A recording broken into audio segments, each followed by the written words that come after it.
जिसने कहा क्षमा करो, उसी प्रभु यीशु के नाम आप सबको आज के कार्यक्रम आशीर्वाद की वर्षा में स्वागत है। स्तुति और धन्यवाद, आराधना, प्रवचन और गवाही के माध्यम से आप सबको ईश्वरीय अनुभव मिले। मेरे प्यारे भाई और बहनों, आज इस स्तुति और आराधना में हम सब भाग लेंगे पूरे हृदय से। हाँ मेरे प्यारे भाई और बहनों, जैसा एक प्यासा हिरण जल को ढूंढता है, वैसा ही हमारा आत्मा जो है, हृदय यीशु को, ईश्वर को ढूंढना है। आइए मेरे प्यारे भाई और बहनों, हम सब प्रभु यीशु की स्तुति करें, उसे धन्यवाद दें। ऐसा हिरण जैसे ढूंढे है जल को, ऐसे प्रभु मैं तुझे खोज रहा, ऐसे प्रभु मैं तुझे खोज रहा। प्यासा हिरण जैसे ढूंढे है जल को, ऐसे प्रभु मैं तुझे खोज रहा, ऐसे प्रभु मैं तुझे खोज रहा।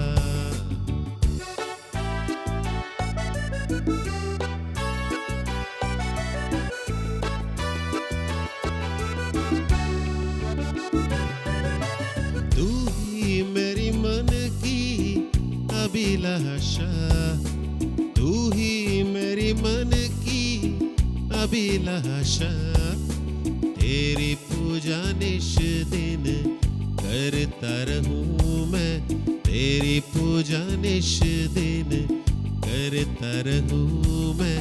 प्यासा हिरण जैसे ढूंढे है जल को, ऐसे प्रभु मैं तुझे खोज रहा, ऐसे प्रभु मैं तुझे खोज रहा। प्यासा हिरण जैसे ढूंढे है जल को, ऐसे प्रभु मैं तुझे खोज रहा, ऐसे प्रभु मैं तुझे खोज रहा। स्तुति के योग्य है हमारे प्रभु यीशु। भला गडरिया है, वही है जो हमें जीवन जल देता है। सोना चांदी मैं तो ना मांगू, सोना चांदी मैं तो ना मांगू, मन तेरे प्रेम से भरता रहूं मैं, मन तेरे प्रेम से भरता रहूं मैं। प्यासा हिरण जैसे ढूंढे है जल को, ऐसे प्रभु मैं तुझे खोज रहा, ऐसे प्रभु मैं तुझे खोज रहा। प्यासा हिरण जैसे ढूंढे है जल को, ऐसे प्रभु मैं तुझे खोज रहा, ऐसे प्रभु मैं तुझे खोज रहा। ये वही प्रभु यीशु है जो हमसे वादा करते हैं कि मैं तुम्हें जीवन जल दूंगा, मेरे पास आओ और पियो। तू जो बन जाए श्रद्धा सुमन, तू जो बन जाए श्रद्धा सुमन, पुष्प पराग सा झरता रहूं मैं, पुष्प पराग सा झरता रहूं मैं। प्यासा हिरण जैसे ढूंढे है जल को, ऐसे प्रभु मैं तुझे खोज रहा, ऐसे प्रभु मैं तुझे खोज रहा। प्यासा हिरण जैसे ढूंढे है जल को, ऐसे प्रभु मैं तुझे खोज रहा, ऐसे प्रभु मैं तुझे खोज रहा। पूरे दिल से प्रभु को धन्यवाद देंगे, स्तुति करेंगे, क्योंकि वो उसके योग्य है।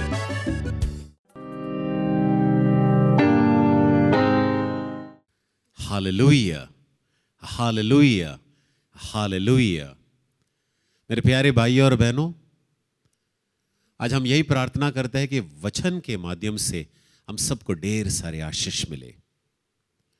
तो आज का जो विशेष वचन है वो लिया गया है संत लूकस का सुसमाचार अध्याय 9 वचन 91 और उसके आगे।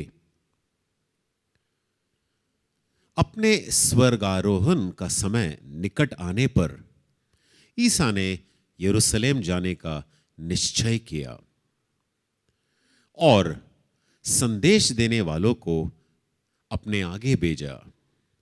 वे चले गए और उन्होंने ईसा के रहने का प्रबंध करने समारियों का एक गांव में प्रवेश किया। लोगों ने ईसा का स्वागत करने से इनकार किया क्योंकि वे यरूशलेम जा रहे थे। उनके शिष्य याकूब और योहन यह सुनकर बोल उठे, प्रभु आप चाहे तो हम यह कह दे कि आकाश से आग बरसे और उन्हें भस्म कर दे।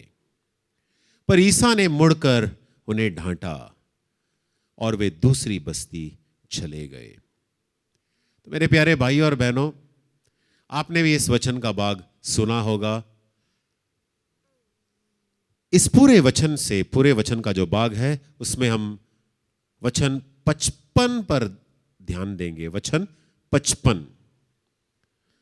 ईसा ने मुड़कर उन्हें डांटा। ईसा ने मुड़कर अपने शिष्यों को डांटा। ईसा ने मुड़कर उन्हें डांटा। तो वचन में यही दिया गया है कि प्रभु यीशु मुड़कर अपने शिष्यों को डांटा। उसके पहले होता क्या है, दो चीज हम देखेंगे। सबसे पहले, जब वे लोग समारियों का एक गांव में प्रवेश किया, ईसा का स्वागत करने से इनकार किया गया। इसका मतलब यह है कि प्रभु यीशु के शिष्यों ने वहां पर तिरस्कार अनुभव किया, अस्वीकृति अनुभव किया। और दूसरी बात यह है, ये अनुभव करने के बाद वो काफी भावुक हो गए और भावना में, ये कोई अच्छी भावना नहीं है, नकारात्मक भावना में वो अपने यीशु से कहते हैं, प्रभु आप चाहे तो हम यह कह दे कि आकाश से आग बरसे और उन्हें भस्म कर दे। तो दो बात हम देखते हैं। सबसे पहले अस्वीकृति, अस्वीकार, और दूसरी बात यह है कि जब उन्होंने अस्वीकृति अनुभव किया तो किस तरह से उन्होंने प्रतिक्रिया की, उनका रिटर्न क्या था, उन्होंने क्या किया जब उनके साथ कुछ अस्वीकृति का अनुभव हुआ, अस्वीकार का अनुभव हुआ, तो उन्होंने क्या किया, वो भावुक हो गए, गुस्सा हो गए। और इतना भी नहीं, जो भेंट ईश्वर का भेंट है, वरदान है, जो अच्छे कार्य के लिए है, उन्होंने अपने स्वामी से पूछा, क्या हम प्रार्थना करें कि स्वर्ग से बिजली उन पर आए और वो भस्म हो जाए। मेरे प्यारे भाइयों और बहनों, ये जो भाग है हमारे जीवन से भी कुछ मेल मिलाप है। इसका हमारे जीवन से भी मेल मिलाप है। ये दो भाग पर हम ध्यान देंगे। सबसे पहला, हमारे साथ भी तिरस्कार होता है। हम ये नहीं कह सकते कि हमारे साथ कोई तिरस्कार नहीं होगा। अगर यीशु के साथ तिरस्कार हुआ था, अगर यीशु ने तिरस्कार का अनुभव किया, तो आप और मैं, हम क्या चीज है। तो सबसे पहले हमारे जीवन में भी हम तिरस्कार का अनुभव करते हैं। और कई बार ये तिरस्कार का अनुभव हम अपने ही घर में अनुभव करते हैं, अपने ही परिवार वालों से ये तिरस्कार अनुभव करते हैं, अपने पड़ोसी से ये तिरस्कार अनुभव करते हैं, अपने दफ्तर में जो हम जिसके साथ काम करते हैं उनके साथ ये तिरस्कार का अनुभव करते हैं। तो ये ऐसा नहीं है कि हम तिरस्कार का अनुभव नहीं किए हैं, हम कर चुके हैं। हो सकता है कि अभी इस समय जब आप वचन सुन रहे हो, अब बहुत दुखी है, आपका मन टूटा हुआ है, क्यों के लिए आपने ये तिरस्कार का अनुभव किया है हाल ही में।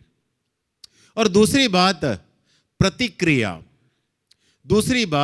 प्रतिक्रिया, रिस्पॉन्स जो कहते हैं, यहां पर हम देखते हैं कि ये प्रतिक्रिया एकदम मानवीय है। किसी ने मुझे मारा, मैं भी उसे मारूंगा।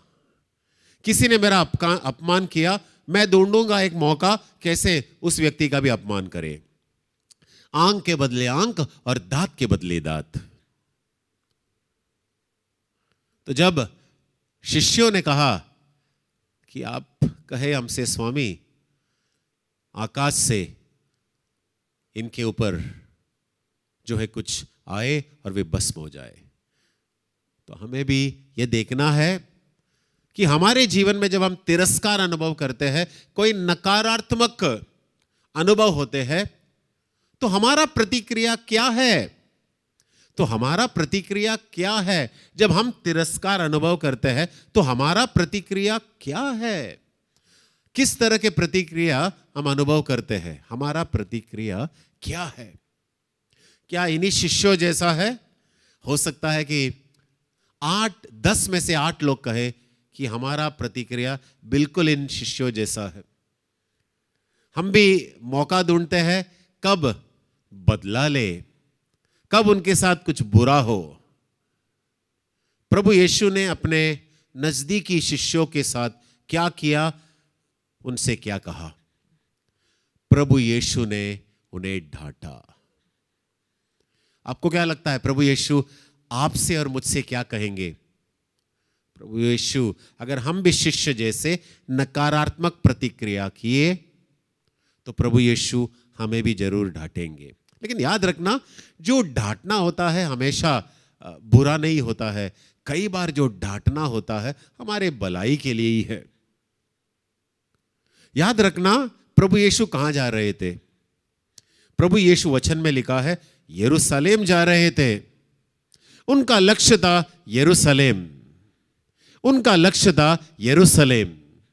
तो वो सब जा रहे थे यरूशलेम, और रास्ते के बीच में, यात्रा के बीच में इन्हें जो अनुभव हुआ, नकारात्मक अनुभव हुआ, तिरस्कार का अनुभव हुआ, यात्रा के बीचों बीच उन्हें वहां पर हमेशा के लिए नहीं ठहरना था। उनका लक्ष्य था यरूशलेम जाए। मेरे प्यारे भाइयों और बहनों, इसे हम बड़े पैमाने पर देखेंगे। हम सबका यरूशलेम स्वर्ग है। स्वर्ग हमारा निवास, स्वर्ग हमारा घर है। हम सब चाहते हैं कि हम सब स्वर्ग जाए। और जीवन की इस यात्रा में कई बार अलग अलग समारियों के जो गांव है वैसा अनुभव होगा ही, तिरस्कार का अनुभव। हम ये नहीं कह सकते हैं कि हमारे साथ कोई तिरस्कार का अनुभव नहीं होगा, नकारात्मक अनुभव नहीं होगा, लेकिन यह अनुभव होगा ही। तब हमारा प्रतिक्रिया क्या होगा? क्या हमारा प्रतिक्रिया, जैसे प्रभु यीशु बताते हैं, अपने दुश्मनों को क्षमा करो और जो तुम्हें सताते हैं उनके लिए प्रार्थना करना, क्या हमारा प्रतिक्रिया वैसा है, या आम लोगों के जैसा बदला, श्राप देना, उनके बारे में बुरा सोचना? मेरे प्यारे भाइयों और बहनों, इस समय जब आप वचन सुन रहे हैं, हमारे भलाई के लिए है। मैं जिस तरह का प्रतिक्रिया देता हूं जब कोई मुझे इनकार करता है, अस्वीकार करता है, क्या प्रभु यीशु मुझे डांटेगा या वो मुझे गले लगाएगा? ये सोचने वाली बात है। क्या मैं भी प्रभु यीशु के शिष्यों के जैसे उनका जिसने मेरा तिरस्कार किया, जिसने मेरे साथ कुछ गलत किया, मेरे बारे में कुछ गलत कहा, क्या मैं भी उन्हें श्राप दूंगा, बदला लूंगा या मौका ढूंढूंगा कि कब मैं भी उसके साथ कुछ गलत करूं? एक चीज है, अगर हमने कुछ ऐसा सोचा भी है या किया भी है या करना भी है, प्रभु यीशु आपको और मुझको डांटेंगे जरूर। प्रभु यीशु आपको और मुझको डांटेंगे, जरूर डांटेंगे। और जैसे मैंने शुरुआत में कहा, ये डांटना कई बार सही है, क्योंकि जब प्रभु यीशु डांटते हैं वो हमारे भलाई के लिए है। वही है जो जानता है कि आपके लिए और मेरे लिए अच्छा क्या है। मेरे प्यारे भाई और बहनों, इस जो वचन का भाग लिया है तो हमें बहुत कुछ सीखने को मिलता है। यहां पर हमारा गंतव्य है, लक्ष्य है, और वो है यरूशलेम। यरूशलेम का मतलब है स्वर्ग, हमारा घर। कई बार हम यरूशलेम को भूल जाते हैं, हमारे स्वर्गीय घर को भूल जाते हैं। और इस यात्रा में जब लोग हमें दुख देते हैं, तकलीफ देते हैं, अस्वीकार करते हैं, हमारा मजाक उड़ाते हैं, तो हम ढूंढते रहते हैं कैसे बदला ले। याद रखना, प्रभु यीशु हमें डांटेंगे जरूर, हमें प्रभु यीशु डांटेंगे जरूर। याद रखना, सबसे पहली बात, अस्वीकृति यात्रा का हिस्सा है। हमारे इस जीवन का जो यात्रा है, अस्वीकृति यात्रा का हिस्सा है। लोग हमें अस्वीकृत कर सकते हैं, कई बार परिवार वाले हो सकते हैं, दोस्त हो सकते हैं, हमारे पल्ली के सदस्य हो सकते हैं, पड़ोसी हो सकते हैं।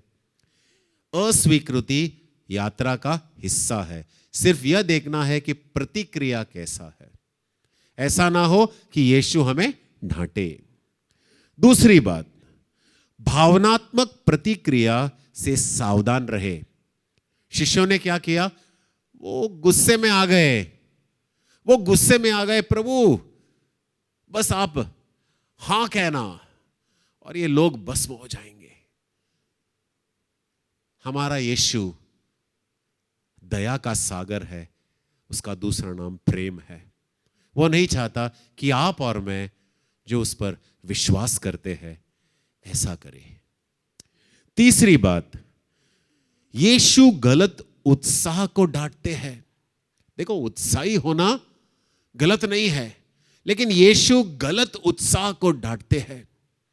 अगर हम उत्साही होकर, हां किसी ने मुझे दुख दिया है, उत्साही होकर प्रभु यीशु ने जैसा कहा है मैं वैसा ही करूंगा, उसके लिए प्रार्थना करूंगा, उसे दिल से क्षमा करूंगा, तो उत्साह जो है गलत बातों के लिए नहीं, वो विनाश की ओर ले जाता है। चौथी बात, हमारे मंजिल पर ध्यान रखें। याद रखना है, जब ये आत्मा शरीर से अलग होगा, हम सब यही चाहते हैं कि स्वर्गदूत आए और हमें स्वर्ग ले जाए। स्वर्गदूत आए और हमें स्वर्ग ले, जैसे स्वर्गदूत आकर वो भिखारी लाजरस को स्वर्ग ले गए। हमारे घर को नहीं भूलना है।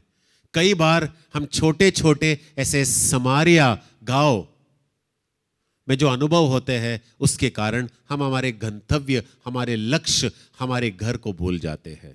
और आखिरी बात, प्रतिशोध नहीं, प्रेम से उत्तर देना है। प्रतिशोध नहीं मेरे प्यारे भाइयों और बहनों, प्रेम से उत्तर देना है। मेरे प्यारे भाइयों और बहनों, यीशु अगर अपने शिष्यों को डांटे, उनके भलाई के लिए।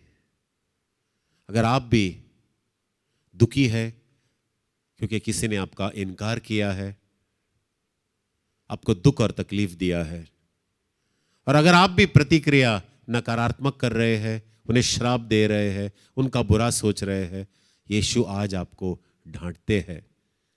और यीशु का डांटना आपके लिए और मेरे लिए, अगर हम गलत करें तो वो प्रेम है उसका कि हम सही मार्ग पर आए। मेरे प्यारे भाइयों और बहनों, प्रतिशोध नहीं, प्रेम से हमें उत्तर देना है। प्रतिशोध नहीं, प्रेम से उत्तर देना है। हालेलुया।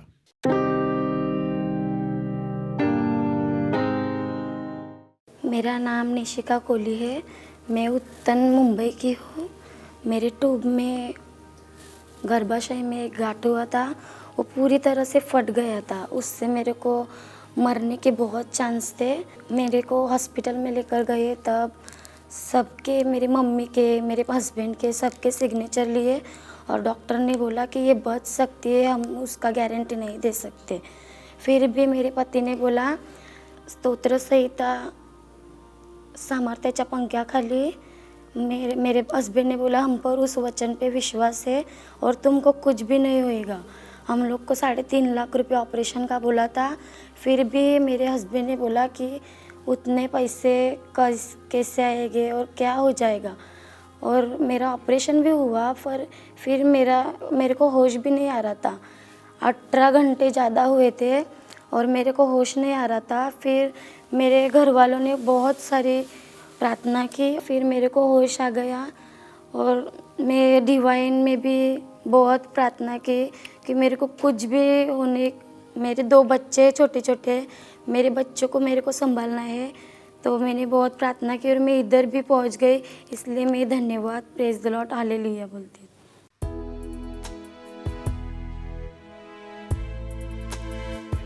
हे महान परमेश्वर, जगत के विधाता प्रभु, अल्फा और ओमेगा, आदि और अंत, जो था, जो है और जो आने वाला है।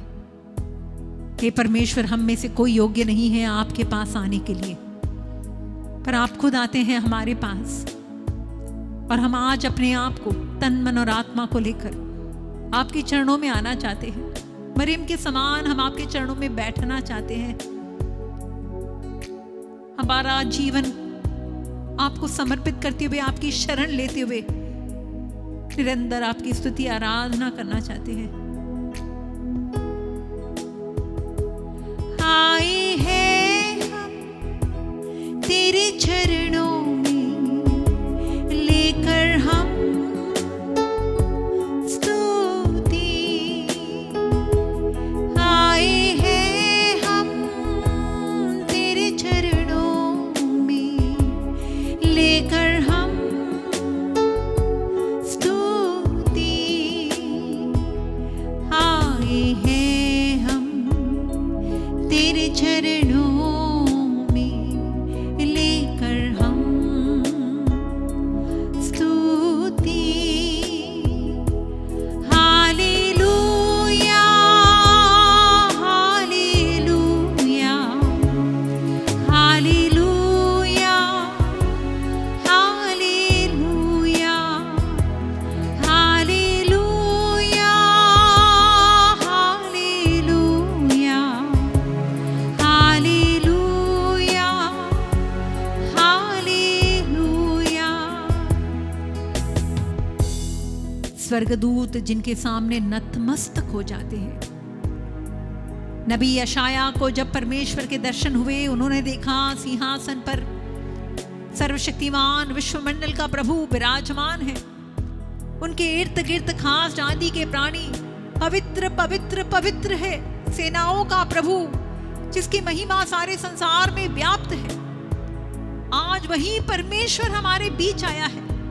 वो महान विधाता हमारे बीच, हमारा सृष्टिकर्ता, पर जो अपने आप को हमारा पिता कह के बुलाता है, आज वो हमारे बीच आया है।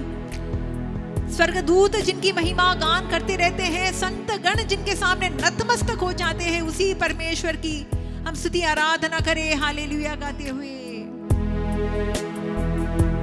हालेलुया, हालेलुया, हालेलुया, हालेलुया, हालेलुया, हालेलुया, हालेलुया, हालेलुया। नासरत के सभागृह में 40 दिन और 40 रात के उपवास और प्रार्थना के पश्चात जब यीशु पवित्र आत्मा के सामर्थ्य के साथ उस सभागृह में प्रवेश करते हैं और उनको नबी यशाया का ग्रंथ दिया जाता है, वो कहते हैं, ढूंढ कर निकाल कर बोलते हैं, ईश्वर का आत्मा मुझ पर छाया रहता है, उसने मेरा अभिषेक किया है, उसने मुझे भेजा है कि मैं दरिद्रों को सुसमाचार सुनाऊं, अंधों को दृष्टि दान का, बंदियों को मुक्ति का, दलितों को मैं स्वतंत्र करूं और ईश्वर के अनुग्रह का वर्ष घोषित करूं। आज वही यीशु जिसने पिता ने उसे क्यों भेजा, वो आज हमारे बीच है, जिसके बारे में यूहन्ना बपतिस्मा ने देखकर कहा, उसे इंगित करते हुए कहा, ये वो है जो आत्मा और अग्नि से बपतिस्मा देगा। आइए उस मसीहा से हम यही मांगे जो सबसे बड़ा और उत्तम आशीष है, the promise of all promises, the promise of the Holi spirit. उस आत्मा के आशीष के लिए दिल खोल कर मांगना, क्योंकि यीशु ने कहा, मांगो, कितना ज्यादा पिता तुम्हारे मांगने पर तुम्हें पवित्र आत्मा नहीं देगा। हर एक प्रार्थना का अंतिम सबसे उत्तम बात यही है कि पिता हमें पवित्र आत्मा देता है। और इससे आप जहां भी है, आप जिस परिस्थिति में भी है, आपके हर परिस्थिति का जवाब आत्मा में है। और इससे दिल खोलकर मसीहा से मांगना, मुझे आशीष दे, आत्मा का आशीष दे। प्यारे मसीहा आशीष दे हमें, आत्मा से तू भर दे हमें। प्यारे मसीहा आशीष दे हमें, आत्मा से तू भर दे हमें। प्यारे मसीहा आशीष दे हमें, आत्मा से तू भर दे हमें। हालेलुया, हालेलुया, हालेलुया, हालेलुया, हालेलुया, हालेलुया, हालेलुया, हालेलुया। जब शिष्यों ने मांगा यीशु से, हमें प्रार्थना करना सिखाइए, भाई ये वही शिष्य है जिन्होंने यीशु को 5 रोटी और 2 मच्छी को बढ़ाते देखा, कोढ़ियों को शुद्ध करते देखा, लंगड़ों को चलाते देखा, मुर्दों को जिलाते देखा। ये सारे महान चमत्कार उनकी नजरों के सामने हुए, पर उन्होंने ये नहीं मांगा, हमें चमत्कार करना सिखाइए प्रभु, ना, बल्कि वो मांगे, प्रभु हमें प्रार्थना करना सिखाइए। जो भी इस आराधना में भाग ले रहे हैं, आपके हृदय में भी ये प्रार्थना हो। सबसे बड़ा वरदान अगर परमेश्वर हमें दे सकता है कि एक प्रार्थना का वो वरदान जिसके द्वारा हम ईश्वर के साथ जुड़ सकते हैं। प्रार्थना केवल मांगना नहीं है मेरे भाई मेरी बहन, बल्कि ईश्वर के साथ का हमारा रिश्ता है, वो प्रेम का रिश्ता, जहां पर यीशु ने सर्वप्रथम यही प्रकट किया, हे हमारे पिता, ये दर्शाते हुए कि हमारा परमेश्वर हमसे अलग नहीं है, वो केवल स्वर्ग के सिंहासन पर विराजमान नहीं है, बल्कि वो हमसे एक रिश्ता चाहता है, प्रेम का रिश्ता, एक आत्मीयता का रिश्ता। और वो परम पिता जिसने अपने इकलौते पुत्र को भेजा, क्यों? ताकि हम उसके साथ जुड़कर, उसके वचनों को जानकर हम ईश्वरीय मार्ग पर चल सके। जिस पिता ने ताबोर के पर्वत पर ये ऐलान किया, ये मेरा लाडला पुत्र है, तुम उसकी सुनो, तुम उसकी सुनो। मेरे भाई मेरी बहन, प्रभु आज इस वेदी पर से आपसे कह रहा है, पिता आपको कह रहा है, मेरे बेटे का सुनो। हमारे जीवन का हल उसके वचनों में है। स्तोत्र ग्रंथ में लिखा है, उसने अपनी वाणी भेजकर उन्हें चंगा किया। इसे अगर आप बाइबल पढ़ने से दूर है, ईश्वर के वचनों पर मनन चिंतन नहीं कर रहे, तो प्रभु आज आह्वान दे रहे हैं, परमपिता आह्वान दे रहे हैं, मेरे बच्चों, तुम्हारी चंगाई, तुम्हारा उद्धार वचनों में है, उसके साथ ईमानदार बने रहो। हम बच्चे हैं परम पिता की, बढ़ना है हमें वचनों में। हम बच्चे हैं परम पिता की, बढ़ना है हमें वचनों में। हम बच्चे हैं परम पिता की, बढ़ना है हमें वचनों में। हालेलुया, हालेलुया, हालेलुया, हालेलुया, हालेलुया, हालेलुया, हालेलुया, हालेलुया। ये वो यीशु है कि वो जहां जहां जाते थे शक्ति उनसे बहती थी।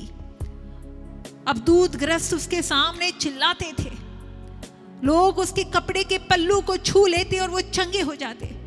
आज इस पवित्र बेदी पर से वही शक्ति प्रवाहित हो रही है, एक एक के लिए प्रवाहित हो रही है।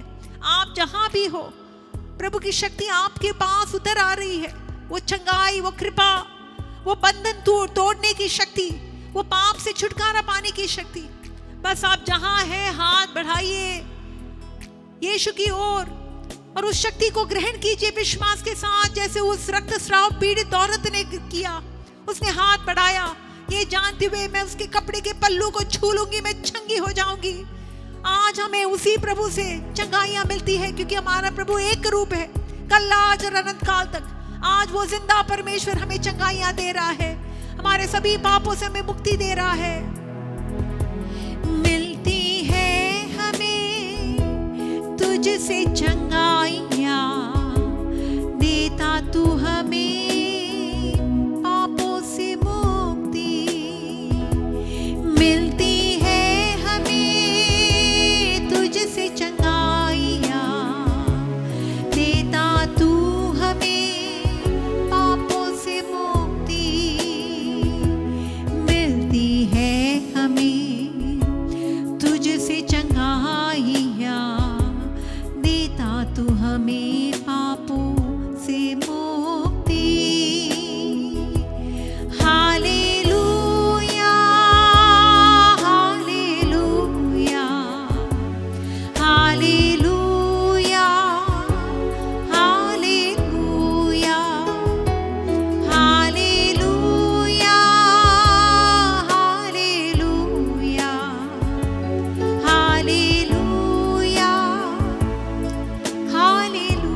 हालेलुया, हालेलुया, हालेलुया। आप जहां भी हैं, दोनों हाथ यीशु की ओर बढ़ाते हुए अपने आप को प्रभु की ओर समर्पित कीजिए। अपनी बीमारियों को, अपने लाचारियों को, अपनी कमजोरियों को, अपने तनाव को, अपने निराशापन मनोभाव को, सब कुछ यीशु की ओर समर्पित करो। उसकी कृपा, उसकी शक्ति को पाओ। यीशु यहाँ पर है, विश्वास करें। धन्य है जो ना देखकर भी विश्वास करते हैं। आप भौतिक आंखों से नहीं देखेंगे, पर मन की और विश्वास की आंखों से देखो। आपका यीशु आपके करीब है, जिसने कहा मैं तुम्हारे साथ हूं, मैं तुमसे दूर नहीं हूं। उस परमेश्वर की शक्ति को स्वीकारिए। हालेलुया, हालेलुया, हालेलुया, हालेलुया, हालेलुया, हालेलुया, हालेलुया, हालेलुया, हालेलुया, हालेलुया, हालेलुया, हालेलुया, हालेलुया, हालेलुया, हालेलुया, हालेलुया, हालेलुया। एक पल के लिए आप जहां भी है, दोनों हाथों को जोड़िए। मन ही मन अपने परमेश्वर से बात कीजिए। यीशु से कहना, मेरा तुझ पर भरोसा है प्रभु। जो मनुष्य के लिए असंभव है वो तेरे लिए संभव है। तूने वो किया जो कोई नहीं कर सकता। तूने तूफान को शांत किया, तू पानी पर चला। लाजरस के उस मृत 4 दिन के सड़े हुए शरीर को तूने जिंदा किया, और यीशु तू खुद जिंदा हुआ, तूने मौत को जीता। आज प्रभु हम तेरे लिए तैयार हैं। तू हर पल हमारे पास आता है, हमें हरे भरे मैदानों में लेकर जाने के लिए, पिता के गोदी में हमें लेकर जाने के लिए, धार्मिकता के मार्ग पर चलाने के लिए। आज हम कहते हैं प्रभु, हम तैयार हैं प्रभु तेरे लिए। प्रतिदिन हम तेरे साथ बैठेंगे प्रभु। तू आ अपने वचनों के द्वारा, अपनी आत्मा के द्वारा हमें ले चल स्वर्गीय दिव्य मार्ग पर, धार्मिकता और जीवन के मार्ग पर जिसे तू हमें देने आया है। यह अंतिम आशीर्वाद पाते समय भी मन में एक ही कामना हो, जीवन के कदम कदम पर, मेरे जीवन के हर पल में मैं यीशु के साथ चलूं, यीशु के पीछे चलता रहूं। जिस यीशु ने पेतरुस को बुलाया, योहन को बुलाया, अंद्रेवुस को बुलाया, वो आज आपको बुला रहा है। हमें जवाब देना है, प्रतिसाद देना है। मती को बुलाया, उसने सब कुछ छोड़ छाड़ कर यीशु के पीछे हो लिया। आज प्रभु हमें बुला रहा है, हम तैयार हैं प्रभु तेरे लिए। हम तैयार हैं यीशु तेरे लिए, जल्दी आ तू हमको ले